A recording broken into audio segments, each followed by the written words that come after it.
cɛ minnu bɛ ala kosuma kosɛbɛ ani muso minnu bɛ ala kosuma kosɛbɛ wagati juma hadamaden bɛ don o la ni cɛ ye k'ala kosuma ka ca i bɛ don o la ni muso ye k'ala kosuma ka ca i bɛ don o la hadisa dɔ bɛ na ciden ko ni mɔgɔ e wolila sufɛla la ka arakan fula sali i ye ka muso fana kunu a ka arakan fula sali ɲɔgɔn fɛ ko ala b'aw dɔn mɔgɔ minnu nana cɛ minnu nana minnu bɛ ala kosuma kosɛbɛ ani muso minnu bɛ ala kosuma kosɛbɛ ko ala bɛ aw dɔn u cɛ la o hadisa nana kunu ye min ɲininka ko ciden ka fatuli fitina min ye sɛba sɔrɔ ko sɛba dɔ ye ala deli ko ni ciden kɔni fatura ala k'ale ɲɛ mina a kana mɔgɔ si wɛrɛ ye ciden kɔfɛ ko jɔn dɔ n ko fɔ n'a sɛgɛsɛgɛra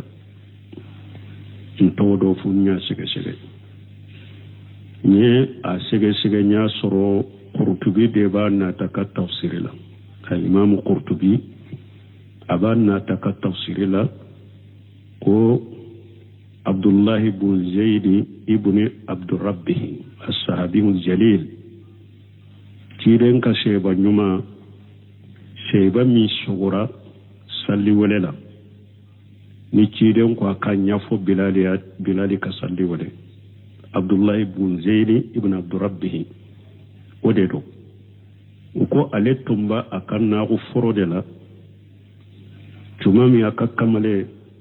jɔn min b'a bolo o taara fɔ a ye a ka naago foro la ko ciden fatura a ko n tigi ala ne kanubaga ciden n'a fatura ɲa fila min na ne t'a fɛ ka mɔgɔ wɛrɛ ye a kɔfɛ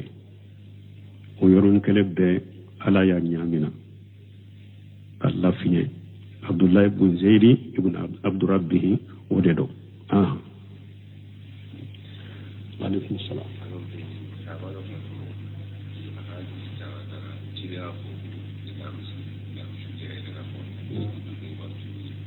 okay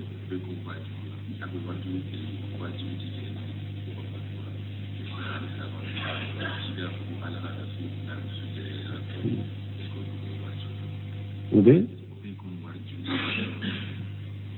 wajulu o kunye wajuli de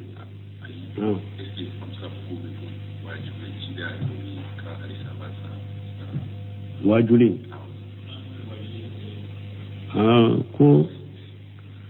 ko ewa min ye Sadu bin Mu'az a fatule ciden ko lare su yere ni Sadu bin Mu'az ka fatule ko o be konte ko ciden ye wajulu ke ba mana kala nyine mun harbi banni yoro wula ani su sutura yoro wula su sutorlen ko fe bunun be wajulu ke nunun be se ka ke delila wajulu la nunun te se ka ke delila wajulu la ni nyekki bariyali de fasamantiya min be Sadu bin Mu'az alay fasamantiya min kaye ciden ye shebo ke barani ode ni nyekki bariyali de nyala ka fasamanta doye na ya ke shebanye ni la nyini te ko ciden ye wajulu ke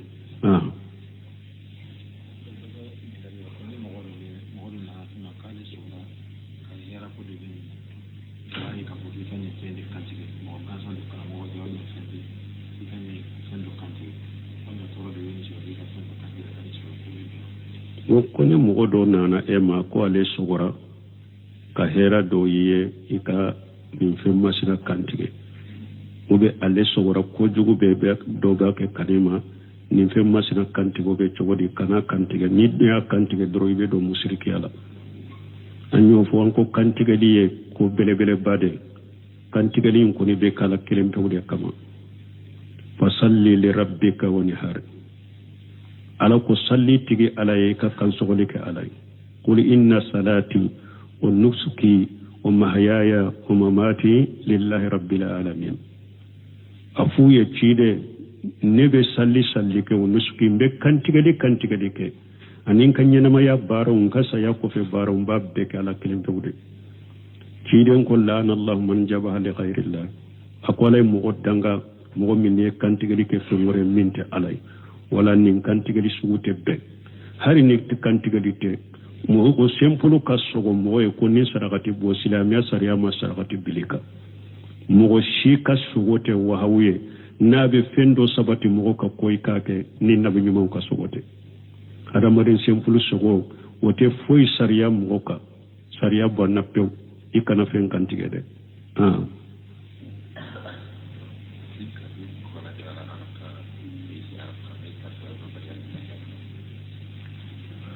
koniye qur'ana kara arabu kanna me ete arabu kan me abedo fare kalli manake mode fo aw abedo fare kalli manaka parce que anko al iman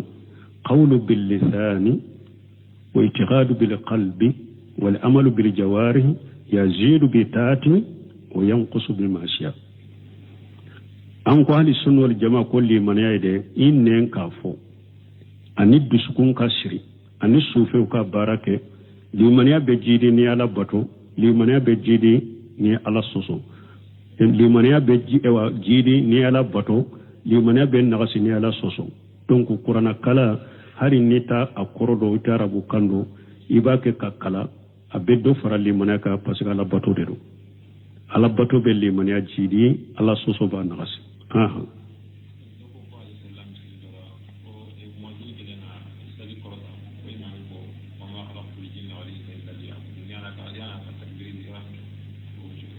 bon ko doko ewa salli walela kele ka salli korota ko sanal mame ka kabaru fili ako ma khalaqatul jinna wal insa illa liya'budun ni suku min yenni me al mame la ikira la folo ikele na kele ka konan jakai hada made fili be hada made soro nyina be hada made soro ikira la salli korota ko be sane ka kabaru ke ko me awde yanka al mame wuye ne ya me ela e ko ma khalaqatul jinna wal insa illa liya'budun ye kabaru fili delila de bolawa kunan jaka yi kanyi nin kanin chokola na ko delila de bala an habe kitabu juman kono aya do hadisa do wa ni delila masura bolo iba kunan ja an ube na fo ciyala ne re ya fu mabwa kala manyina no ya banne ibe ninde ke an kana nyina kunan jayin ko ka gere nyogo nan kele na kelen ni kele ka nyogo bila sira ni hikima we ani kodo ani nogoya an kana nyino kono o nyina ko o ko an ka dawa wula na fa bade bola an ka sheikh imam muhammad ibn wahhab ba ka kuma aka ke wale de foya atara hijiro la haramula aye karmo bado ke asigilemba ka seji kono abe dersudi karmo en ka dersudi ara muhammad ibn wahhab ko sobe aya lamme me deresu banne we salli korota deresu banne karamogo ba fe ka wuli ka bo ka seje kona ko ya kabatallahi kali kaba wole ko ya ala kali kaba ayali kaba wole sheikh mamrun wahabu konna filen tora akunni sheikh bate ka kuma fo kuma minye sirku yayi usallira salli banne nana sheikhun korwa ko shewa ko am nyekalande munde mbake ka purana de drusi doni kata duguma sora nunu nyemunon durusi mbafe ku kala uka nimmi matile ba tilembolo aku bismillah ayata wan sila kata sanfe kana li ilafi quraish ilafihum rihlata sitai wa sayf فليعبدوا رب هذا البيت يا يرفلي فليعبدوا هذا البيت شيخ كيف akoy jo ni akoy yakataw bake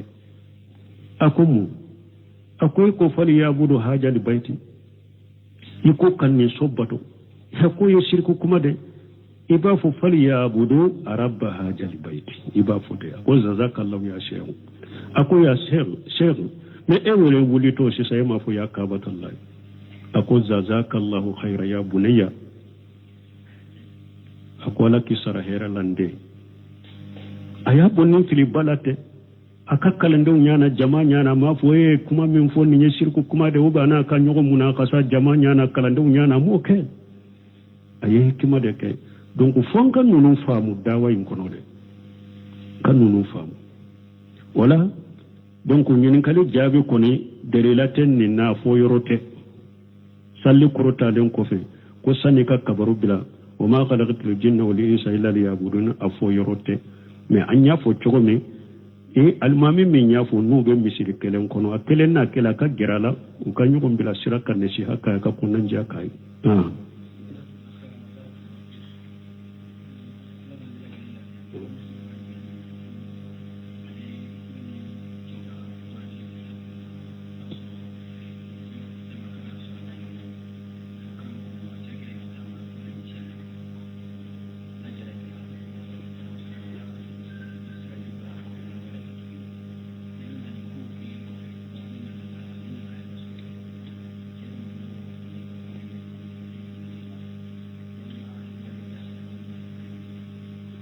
bon kwambalima do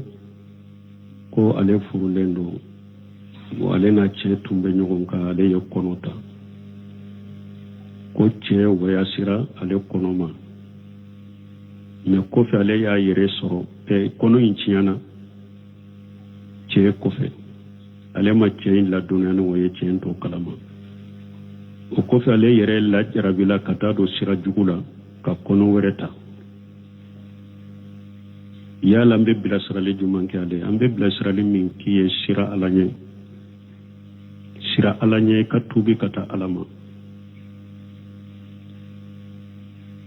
parce que aya nana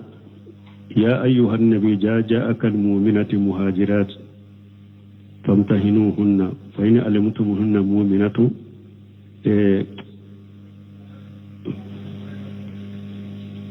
يا أيها النبي جاءك المؤمنات يبايعنك على أن يشركن بالله شيئا ولا يسرقن ولا يجنين ولا يقتلن أولادهن ولا يأتين ببهتان يفترينه بين أيديهن وأرجلهن ولا يأسينك في معروف فبايعهن واستغفر لهن الله إن الله غفور رحيم لن يمنع ولا يأتين ببهتان يفترينه بين أيديهن وأرجلهن نهاية من فلنية دوني كبارو كو نوتنا ننغالوية نوتة غالون تيجي وشيوني وبلون نيغونشي كل لنيني موني يكنا دندو يتيه كدونا أتمين كلامه كدندو دو يكتيه كدونا أتمين كلامه جنوب بادرو ده iye junubu bade ke ibe ala deli ka tubi kata alama de kasagi kata alama konanjia tubu ibe tubi kata alama de kala ya fadeli ambe konanjia minke oye ode men ni chema bwa kalama chiden ka hadisa do be akoni mugo minye ala soso ala ye sutura mugo ma bwa kalama ika ala ka sutura to ika ambe min foye ala ka sutura to yireka ikana fo mɔgɔ wɛrɛ ikana fo cɛ ye mais i yɛrɛ ni ala cɛ tuubi ka taa ala ma ko nandiya tuubu ɛwa ka dantiga ka fana i si tɔ la ko i tɛ sage ka ni ɲɔgɔn na kɛ abada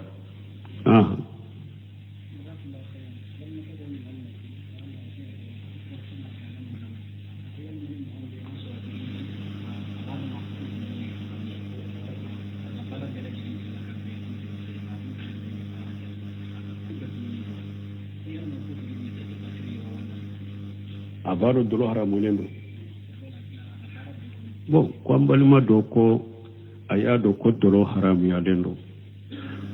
comme alaya ka bara be fana be dolo fere lidema be dolo de fere o bake kafiriye wa o take kafiriye aya yere korosi karasa kafiriye aya yere korosi kafiriye kuma made ciden ko ni ko mugo ma ko kafiri akonna ya soro kafirite kafira imbe sage kana yedema hadisa dola ni mugo ikwi balima do ma kafiri akwa fula dola kelembe sage ni kafiri yenye na ya sura tigiye kafiri ye hagira kafiri imbaka me na ya sura tigite kafiri ye ede ye kafiri kuma fosisa ire kulosi don ke bawo ko hada maden ka fendo sabati haramu do sabati ba ke ka ke ani iya la daga ko kelewunte de ni ay ko je na ko de dolo fere li daga lendo foite dolo fere la na yo fode aya sira duskun fana kono dolo de daga lendo foite dolo la avec kafiriya odela parce que ye fendo la daga ala ye mi haramu fi dini bi darura ala ye mi haramu ya donendo be bolo ni mugo mi nyola daga ibe kafiriya odela mais iye bala keni e wa dolo ye chogo chogo ye bala keni haramu ye chogo chogo mais i bolo nin koni ye haramu ya daga lente kabaira junubu tigi de ye kafiriti ye kabaira junubu tigi de do atigi kabaira junubu tigi diya kono amba fo silama fasiri ube amba fo mumini min kalli man ya nasilendo ube amba fo silama me kabaira junubu tigi naka ala sosoy ni nyaka jinya kiri lagara abe atigi ala ka jenkoro ani kabaira junubu min shara ala man ni ala ya farama abe tar janna kono ni ala ma ya fama abe jani jannaba kono naka kabaira junubu janna ka bo abe laba ka bo katar janna atigi wode haramu koni iye barake na chogo chogo min ima la daga ikoni bolo ni nye haramu de me bake ka barake na itogo de kabaira junubu tigi don kaba ko ni haramu la daga wakati mi de ibe kafiriya wala nimbe hakli jiga hari odi ato be Sheikh Salih Fawzan banjininka ko yala munon ba fo ube masake silama masake do kafiriya ko parce que jeniya be jamana kono ama haddu sidi banku iriba banku be jamana kono ube barake nuye anyana yu sabati dolo be fere jamana kono dolo be na jamana yu sabati ube barake nuye nintu kafiriya wa ako kafiru tenina kafiru tede nuntu la kafiriya de dolo be fere jamana kono jena be jamana kono me abe fama yere bolo nunu nya haramu ko de mu bake kake jamana kono yu sabati ubake kake jamana mamu la daga oto kafiriya de kabaira junubu de ko ye kabaira junubu de o fem haramu yale mogo ni fe haramu yale be kafiri watimi ni fe haramu yale la daga hari Sheikh Albani fana be kuma nyonaka ako ka fo karasai haramu sabati abe haramu ke aba kete ako take kafiri folo de ali istihlalu na ya haramu la daga de wode ba ke kafiri na ko fuite ni nan nin daga lendo nin de ba tigi ke kafiri me ka fo abe mu bolo ni nya haramu de me tusro abake ka ke jamana ko ni nyana ye ka bara jurubu tigi de wala ite kafiri ko ka nonu fam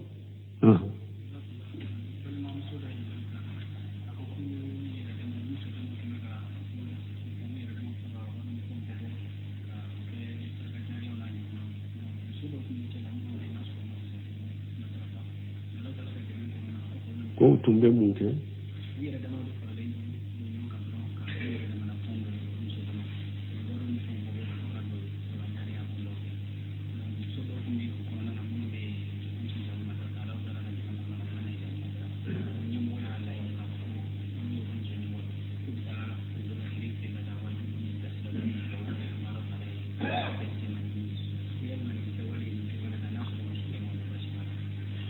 bon ko doko lu ka muso damaye tondo ke ka ube wori u fara ɲɔgɔn kan ka sarakati jariyaw kɛ ko muso dɔ b'u cɛ la ko ala y'a kɛ u ye hijabu ta o ko u ka tɔn ɲɛma k'u ka fara ɲɔgɔn kan ka taa wajuru kɛ ale fɛ ka bilasiraliw kɛ u bɛ cogo di a kana o bonda dayɛlɛ an ko nin diina a kana fɛn kala min t'a kɔnɔ a kana fɛn damina min a tɛ se ka laban u bolo u bɛ o fana na kɛ ko dɔ ye ko sugu ko wɛrɛ na ta bɔ a la alhamdulillah n'a ye hijabu ta a bɛ min kɛ a bɛ duwawu de k'a ye a bɛ duwawu de k'a ye ala b'a sabati cogo min ani aw yɛrɛ ni ɲɔgɔn cɛ a b'a jɛ ɲɔgɔnya ni jɛ ɲɔgɔnya ɲuman ye toujours min bɛ courage d'a ma ka sabati a ka diina kan ka dusukun sabati a b'o de kɛ mais k'a fɔ a bɛ wajulu former ka taa fɛ sini ni mɔgɔ min fana dɔnna a n'a fɔ an taara wajulu min kɛ karasa fɛ u ka taa kɛ nin fana fɛ a n'a kɛ laada ye bidiya wɛrɛ na don diina kɔnɔ a y'o dabila a bɛ duwawu min k'a ye a y'o k'a ye donc abe encourager ka asabati cogo mi bilasira lu munun ka ya kelen na kele ube na na fe abo ke mais akana ninke subhanakallahumma rabbana bihamdika ashhadu an la ilaha illa anta astaghfiruka wa atubu ilayk wakati jumani ala ko zakirin Allah kasira wa jakirati ce munun be ala kosuma kosobe ani muso munun be ala kosuma kosobe wakati juma hadama dembe do wala ni ce kala kosuma kacha ibe do wala ni muso kala kosuma kacha ibe do wala adisa do bena ciden ko ni mo e wulila sufela la ka arakan fula salli iye ka muso fana kunu akara kan fula salli ɲɔgɔn fɛ ko ala b'aw dɔ mɔgɔ minnu nana cɛ minnu nana minnu bɛ ala kosuma kosɛbɛ ani muso minnu bɛ ala kosuma kosɛbɛ ko ala bɛ aw dɔ u cɛ la o hadisa nana kunu ye min ɲininka ko ciden ka fatuli fitina min ye sɛba sɔrɔ ko sɛba dɔ ye ala deli ko ni ciden kɔni fatura ala k'ale ɲɛ mina a kana mɔgɔ si wɛrɛ ye ciden kɔfɛ ko jɔn dɔ n ko fɔ n'a sɛgɛsɛgɛra n tɔgɔ dɔ fɔ n y'a sɛgɛsɛgɛ n ye a sɛgɛsɛgɛ n y'a sɔrɔ Qurtubi de b'a nata ka tafsiri la ka imamu Qurtubi a b'a nata ka tafsiri la ko Abdullahi ibn Zayd ibn Abdurrabbih as-sahabi jalil ciiden ka seba ɲuma seba min sogora salli wale la ni ciiden ko a ka ɲafɔ bilali ka salli wale Abdullahi ibn Zayd ibn Abdurrabbih o de do u ko ale tun ba a ka naagu foro de la tuma min a ka kamale jɔn min b'a bolo o taara fɔ a ye a ka naagu foro la ko ciden fatura a ko n tigi ala ne kanubaga ciden n'a fatura ɲa fila min na ne t'a fɛ ka mɔgɔ wɛrɛ ye a kɔfɛ o yɔrɔnin kelen bɛɛ ala y'a ɲamina Allah fiye Abdullahi ibn Zayd ibn Abdurrabbih o de do alaikum salam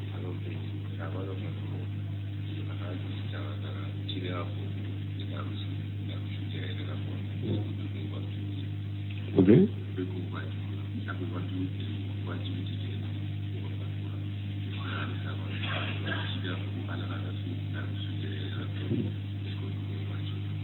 obe wajulu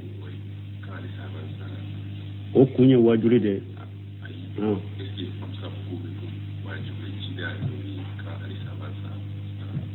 wajuli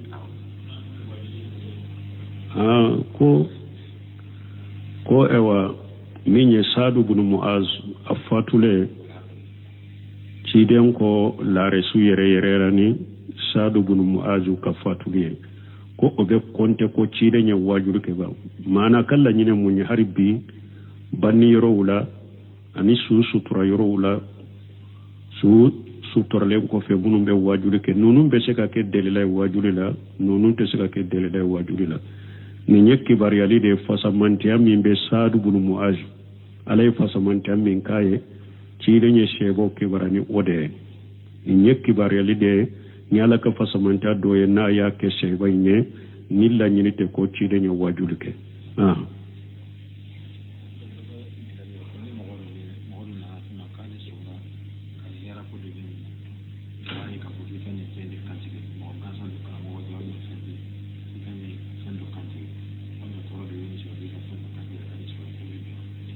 ko ni mɔgɔ dɔ nana e ma ko ale sogora ka hɛra dɔw ye i ka nin fɛn masina kantigɛ o bɛ ale sogora kojugu bɛ dɔw b'a kɛ kadi ma nin fɛn masina kantigɛ bɛ cogo di kana kantigɛ ni y'a kantigɛ dɔrɔn i bɛ don musirikiya la an y'o fɔ an ko kantigɛli ye ko belebeleba de kantigalin kuni be kala kilim tawde kama fasalli li rabbika wanhar ala ko salli tigi alay ka kan sogoli ke alay qul inna salati wa nusuki wa mahyaya wa mamati lillahi rabbil alamin afu ye cide nebe salli ke wa nusuki be kantigali ke anin kanyana maya baro ngasa ya ko fe baro mbabbe ke ala kilim tawde ciden ko lana allah man jabaha li ghayrillah akolay mo danga mo min ne kantigali ke fe ngore minte alay wala nin kantigali sugute be hari ni kantigali te mo ko sempulu kasogo mo e ko ni sarakati bo silamiya sariya ma sarakati bilika mo shi kasugote wa hawiye nabe fendo sabati mo ka koy kake ni nabi nyum ka sugote ada marin sempulu sugo wote foy sariya mo ka sariya bonna pew ikana fen kantigede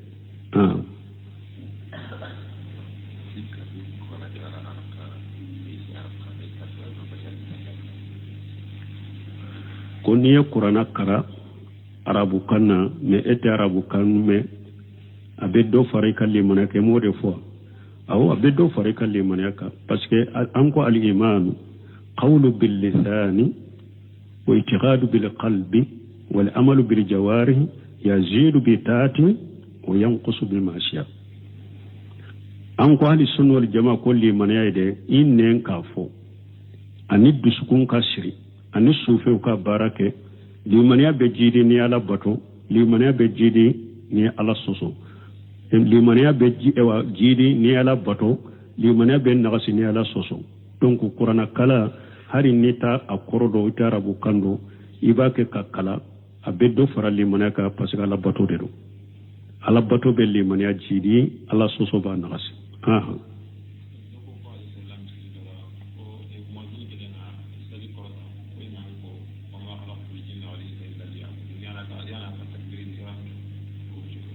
bon ko doko ewa salli walela kele ka salli korota ko sanal mame ka kabaru fili ako ma khalaqatul jinna wal insa illa liya'budun ni suku min yenni me al mamela ikira la folo ikele na kele ka konan jakai hada made fili be hada made soro nyina be hada made soro ikira la salli korota ko fe sane ka kabaru ke ko me awde yanka al mame wuye ne ya me ela e ko ma khalaqatul jinna wal insa illa liya'budun kabaru fi delila de bolawa kunan jaka e kanyi nin kanin chogola na ko delila de bala an habbe kitabu juman kono aya do hadisa do wa mi delila masura bolo iba konanja an ube na fo ciyala ne re ya fu mabwa kala manyina no ya banne ibe ninde ke an kana nyina konnan jayin ko ka gere nyogo nan kele na kele ni kele ka nyogo bila sira ni hikima we ani kodo ani nogoya an kana nyino kono o nyina ko o ko an ka dawa wula na fa bade bola an ka sheikh imam muhammad ibn wahhab ba ka kuma aka ke wale de foya atara hijiro la haramula aye karmo bado ke asigilemba ka seji kono abe dersudi armoyin ka diresu diara mamadou ibn wahab ko sobe aya lamme me diresu banne we salli korota diresu banne karamo ba pe ka wuli ka bo ka seje kono ko ya kabatallahi kali kaba wole ko ya ala kali kaba aya ali kaba wole sheikh mamadou ibn wahab ko na filen tora akunni sheikh bate ka kuma fo kuma minye sirku yayi usallira salli banne nana sheikhun koro ko shewa ko am nyekalande munde mbake ka qur'ana de drusi doni kata duguma sora nunu nyemunon durusi mbafe ku kala uka nimmi matile ba tilembolo aku bismillah ayata wan sila kata sanfe kana li ilafi quraish إلافهم رحلة الشتاء والصيف فليعبدوا رب هذا البيت يا يرفلي فليعبدوا هذا البيت شيخ كيف أكوي جو أكوي يقطعوا بك أكوي كو فليعبدوا هذا البيت iko kanni sobbato hako ye shirku kuma de iba fo fali ya budu arabba hajal baiti iba fo de ko jazakallahu ya shehu ako ya shehu me ewere wuli to shi sai ma fo ya kabatallahi ako jazakallahu khaira ya bunayya ako la kisara hera lande aya bonin fili balate aka kalande nyana jama nyana ma fo e kuma min fo ni shirku kuma de uba na kan yogo munakasa jama nyana kalande nyana mo ke aye hikima de ke donc fon kan nunu famu dawa in kono de kan nunu famu wala donc ñinin kali jaabi koni derilaten ni na fo yorote salli kurota den ko fe ko sani ka kabaru bila wa ma khalaqatul jinna wal insa illa liya'budun afo yorote mais anya fo chogo me e almami min ya fo no be misiri kelen kono akelen na kela ka gerala o kan yugo bila siraka ne shi haka ka kunan ja kai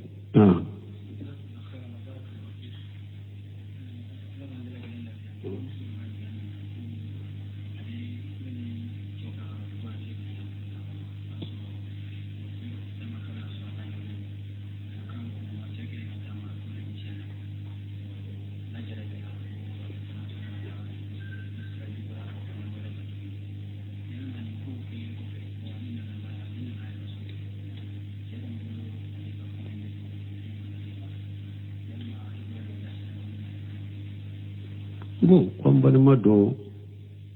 ko ale furulen do bo ale na ce tumbe ɲɔgɔn kan ale ye kɔnɔ ta ko cɛ wayasira ale kɔnɔ ma mais kɔfɛ ale y'a yɛrɛ sɔrɔ kɔnɔ in tiɲɛna cɛ kɔfɛ ale ma cɛ in ladɔnniya ni o ye cɛ in to kalama o kɔfɛ ale yɛrɛ lajarabila ka taa don sira jugu la ka kɔnɔ wɛrɛ ta yala an bɛ bilasirali jumɛn kɛ ale an bɛ bilasirali min k'i ye sira ala ɲɛ ka tuubi ka taa ala ma parce que aya nana ya ayyuhan nabi ja'aka al-mu'minatu muhajirat famtahinuhunna fa in alimtumuhunna mu'minatu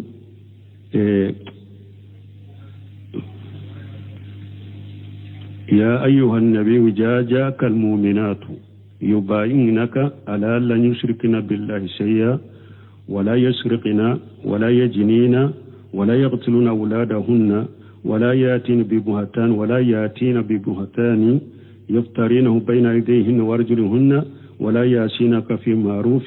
فبايعوهن واستغفروا لهن الله إن الله غفور رحيم لن يمني ولا يأتين ببهتان يفترينه بين أيديهن وأرجلهن نهاية من فلان دوني كبارو كو نوتنا نغالوين نوتة غالون تيجي وشيوني وبلون نيجونشي كل لاني موني يكنا دندو يتشي كدونا أتمين كلامه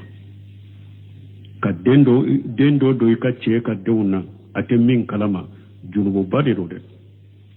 iye junubu bade ke ibe ala deli ka tubi kata alama de ka sagi kata alama konanjia tubu ibe tubi kata alama de kala ya fadeli ambe konanjia minke oye ode men ni che ma bwa kalama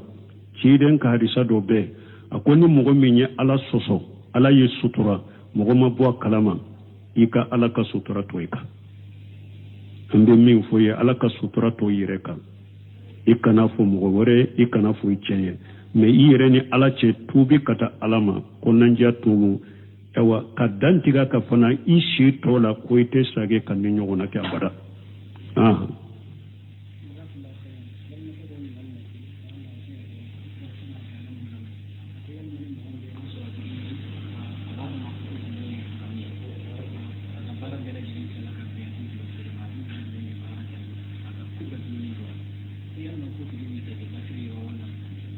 abaro dolo haramulendo bon kwambalima do ko aya do ko dolo haram ya lendo comme alaya ka bara be fana be dolo fere lidema be dolo de fere obake kafiriye wa otake kafiriye aya yere korosi karasa kafiriye aya yere korosi kafiriya kuma made ciden ko ni ko mugo ma ko kafiri akonna ya soro kafira imbe sage kana edema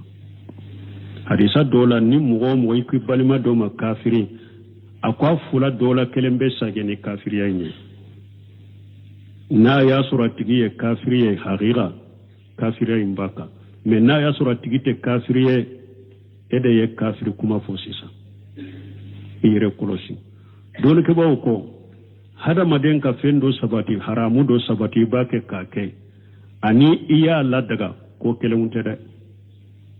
ni ay ko je na ko de dolo fere li daga lendo foyte dolo fere la na yo fode aya sira duskun fana kono dolo de daga lendo foyte dolo la avec kafiriya odela parce que ye fendo la daga ala ye mi haramu fi dini bi darura ala ye mi haramu ya donendo bebolo ni mugo mi nyola daga ibe kafiriya odela mais iye bala keni e wadolo ye chogo ye bala keni haramu ye chogo mais i bolo nin koni ye haramu ya daga lente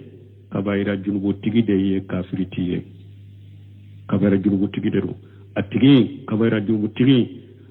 jiya kono amba fo silama fasiri ube amba fo mu'mini min kalli man ya nasilendo ube amba fo silama me kabaira junubu tigi naka ala sosoy ni nyaka jinya kiri lagara abe atigi ala ka jenkoro ani kabaira junubu mi shera ala man ni ala ya farama abe tar janna kono ni ala ma ya fama abe jani jahannaba kono naka kabaira junubu janna ka bo abe laba ka bo katar janna atigi wode haramu koni iye barake na chogo min ima la daga ikoni bolo ni nye haramu de ne bake ka barake na itogo de kabaira junubu tigi don kaba ko ni haramu la daga wakati mi de ibe kafiriya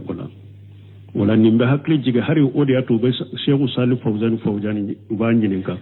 ko yala munon ba fo ube masake silama masake do kafiriya ko parce que jene ya be jamana kono ama haddu sigi banku iriba banku be jamana kono ube barake nuye anyana yu sabati dolo be fere jamana kono dolo be na jamana yu sabati ube barake nuye nintu kafirawa ako kafirute nenna kafirute de nintu la kafiriya de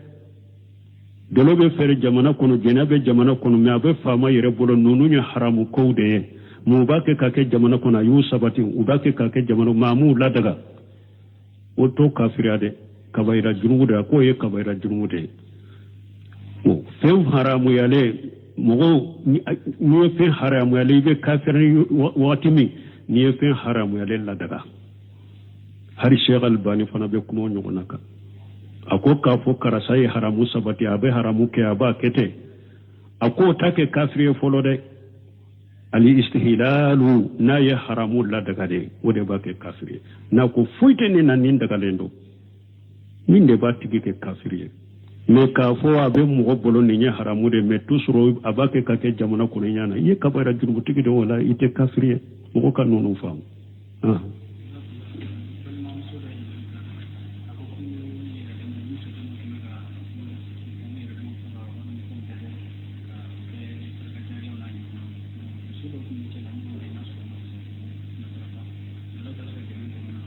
ko tumbe munke